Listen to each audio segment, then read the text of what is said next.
The new British, Commonwealth, and European Heavyweight Champion, Joe the Juggernaut Joyce. So welcome back, boxing fans, and obviously on fight night on 28th of November we had quite a lot of fights, to be fair, but I covered obviously the Tyson and Jones one, and also I'm covering now the Joyce and Dubois fight. So obviously, as we know, these two heavyweights were pipped to go against one another quite a while back, but they had to obviously reschedule because of Corona.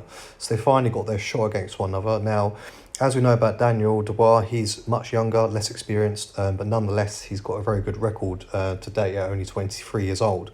And then obviously Joyce, the victor, being 35, now has a 12-0 ranking with 11 KOs in the process of that. So these guys were fighting for the European, British and Commonwealth titles, the WBO International and the WBC Silver Heavyweight belts. So as we all saw in the 10th round, Joyce managed to get another good jab to Dubois' eye, which from the 5th round pretty much onwards was showing really bad signs of swelling his left eye.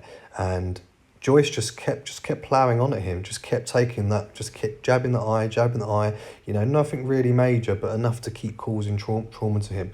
A lot of people didn't have Joyce as their favourite, funny enough. He wasn't the bookie's favourite, despite the fact that he was 12 years Daniel's senior and has an Olympic silver medal, you know, so he's just like AJ in terms of coming from Olympics into the heavyweight boxing realm. So I was quite surprised by that, and obviously, you know, despite the fact that Daniel Dubois has a very impressive record to date, you know, 14 knockouts and 15 victories, plus being younger, which some people believe meant he had more power there, and recovery, endurance, and you name it, because he's younger, he's got more to him. But I mean, we've seen it time and time again in sports. Just because you're older doesn't mean you've lost it and you don't have as much fitness. Experience and wisdom also comes into play, especially with boxing. So I mean, Daniel did really well in the first couple of early rounds. He did land some very nice hits on Joyce, and Joyce admitted in post interviews, you know, I felt them, you know, he did take me back a bit, but I felt power like before and I know how to handle it. And as he cited, he's got a strong chin, and again, he's got that experience and very good reach, you know, about 2 inches more than Dubois. And from his style of fighting with Joyce, I kind of thought it was a bit like AJ in his second fight with Andy Ruiz for the rematch, where he was boxing, but he was, you know, he's keeping his distance and he was hitting but not being hit. And that was very evident from the 4th round onwards, I say. You know, like Dubois didn't land in hits on him pretty much after that. A few clips here and there, but nothing too major that Joyce couldn't handle. So as I mentioned before, in the later rounds, Dubois was really starting to show signs of fatigue, and that eye was really starting to bother him. It was closing up more and more, and obviously was affecting his vision, and obviously his accuracy and, you know, the ability to actually see out of it.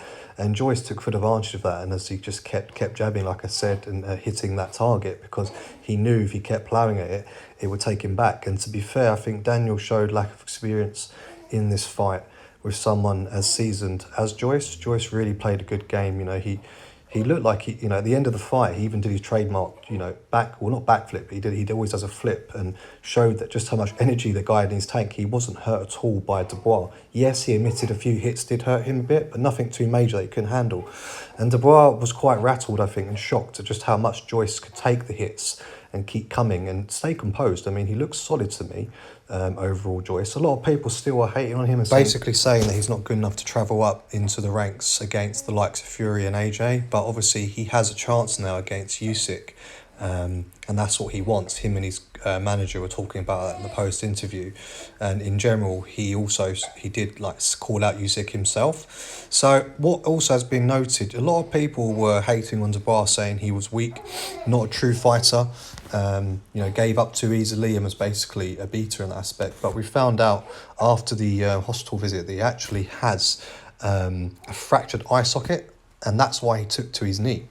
Funny that people like David Haye, who, you know, let's face it, he fell to his knees when he hurt his little toe once, and also Chisora criticised him, as well as many other people, saying that he wasn't a true fighter and he gave up too easily. But the fact of the matter is, after the hospital visit, he sustained serious nerve damage, and he clearly knew that something wasn't right, and it was wise to stop where he was. He felt it instinctively to not carry on rather than make it worse. Now, it's not to say that if he had continued and he wasn't called off, you know, that he wasn't good enough to fight, that it could have got worse long term, but who knows. But I think people should give him a bit more credit and not hate on him so much for you know, for doing that.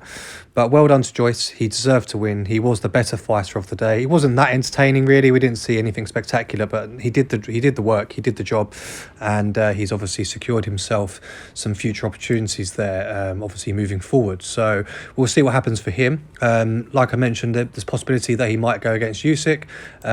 People are saying he's not going to be worthy of going against Joshua Fury. I think he will, but there's lots to come, as we know, with various fights. AJ's obviously taking on Pulev in a couple of weeks' time. Usyk obviously wants to fight the winner of that. Fury's announced that he's got 2 apparently confirmed fights with AJ next year. So there's a lot going on in the heavyweight division, of all of them, should we say. And but I think Joyce deserves a shot. Dubois, he's got a lot of potential, you know, dynamite guy, but he needs a bit more experience and a bit more time to get himself up there. But I think he does have a good standing for that based on his current record at such a young age. You know, he's doing really well, making movements. So it's a shame what happened to you, mate. Commiserations. Come back stronger. I do believe you were the smarter. You played a smart game that time. Again, Joyce, well done. Great fight. I'm interested to see what you guys think on the video, and what do you think about the fight. Was you happy with Joyce winning it, or, you know, what do you think about Dubois taking to the knee? Was it the right thing to do? You know, do you agree that the hostile results stack up with what he did, you know, or do you still think he was a bitch basically for doing that and giving up too easily? So let me know what you think in the comment section below, and thanks for watching the video. So until next time, guys, I'll see you soon. Amigo and Finis, signing out. He's in the driving seat, isn't he? That's where he goes now, and he goes for a big 2021. Usyk, I'm ready for you, Usyk. A rematch with Alexander Usyk.